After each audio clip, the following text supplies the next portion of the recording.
তো আমরা যদি ভালো ক্রিকেট খেলি রেকর্ড ব্রেক হতে সময় লাগবে না। বাট আপনি যদি আপনার একটা জায়গায় স্টপ হয়ে থাকেন শুধুমাত্র ন্যাশনাল টিম, তাহলে কিন্তু আপনি বাইরের প্লেয়ার সম্বন্ধে জানবেন না, ড্রেসিং রুম শেয়ার করতে পারবেন না। তো আমার মনে হয় অবভিয়াসলি এটা বোথ সাইডেই কাজে দেবে।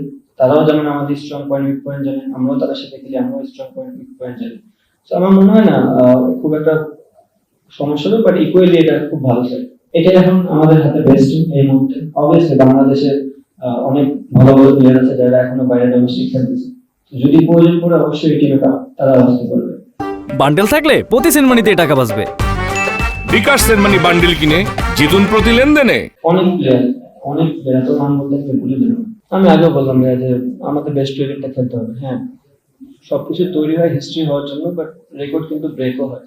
তো আমরা যদি ভালো ক্রিকেট খেলি রেকর্ড ব্রেক হতে সময় লাগবে না। বাট ওই রেকর্ডের চিন্তা না করে আমরা কি করতে পারি, আমাদের কতখানি ক্যাপাবিলিটি আছে, কতখানি বেটার ক্রিকেট খেলতে পারি, তাহলে ওই সব জিনিসই চেঞ্জ হয়ে যাবে। আপনারা দেখেন এই মুহূর্তে জিনিসটা খুবই চ্যালেঞ্জিং যারা উইকেট বানাচ্ছে তাদের জন্য। ওয়েদারের হাতে তো আমাদের কারো কন্ট্রোল নেই। আপনি যদি দেখেন লাস্ট 3-4 দিন ধরে টানা বৃষ্টি হয়েছে। সো যে মানুষটা পরিশ্রম করে উইকেট আপনাকে রেডি করে দিবে, সেই মানুষটার হাতে ওই সময়টা ছিল না যে প্রিপেয়ার করবে। তো এই মুহূর্তে আমাদের আসলে উইকেট নিয়ে ভাবার কিছু নেই। উইকেট পাকিস্তানের জন্য যা থাকবে বাংলাদেশ টিমের জন্য সেম উইকেট থাকবে।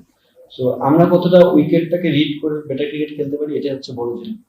আগে যেটা হতো যে কনভার্সনে আপনার একটা অলরাউন্ডার না থাকলে অনেক সময় ব্যাটসম্যান দিয়ে দিতে পারে, এখন নেম রাইট করা থাকে যে কার পরিবর্তে কে আসবে।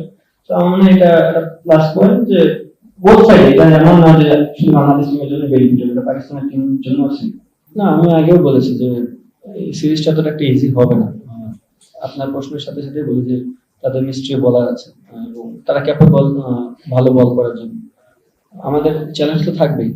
মিরপুর অলওয়েজ চ্যালেঞ্জিং হয়, but at the same time আপনাকে বেটার ক্রিকেটটা খেলতে হবে, চ্যালেঞ্জটা নিয়ে ক্রিকেট খেলতে হবে। ফার্স্ট অফ অল ব্যাটারদের যে সবসময় সমস্যা হয় তা না, ক্লিয়ার করে দিই। পার্টিকুলার দুইটা সিরিজ ব্যাটসম্যানদের একটু সমস্যা হয়েছে, চ্যালেঞ্জিং থাকে।